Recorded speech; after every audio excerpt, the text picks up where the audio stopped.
নেত্রকোনায় ১১ বছরের ছাত্রীর ৬ মাসের অন্তঃসত্ত্বা, মাদ্রাসা শিক্ষককে অভিযুক্ত।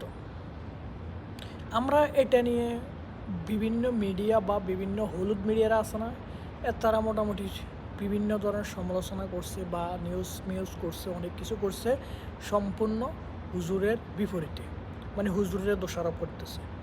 কিন্তু এখন থলের বিলার বাইরেছে যে এই মেয়েকে যে দর্শন করেছে বা যে এই সন্তানটা দিয়েছে, সে মূলত আপনার তার নানা, আপন নানা। আর এখানে এই ডক্টরটা এমনভাবে কিছু মানে মিডিয়ার মাধ্যমে আনছে যেগুলাতে সবাই বুঝছে যে এই মাস্টারই, মানে এই শিক্ষকই এই মেয়েটাকে এই কামটা করছে।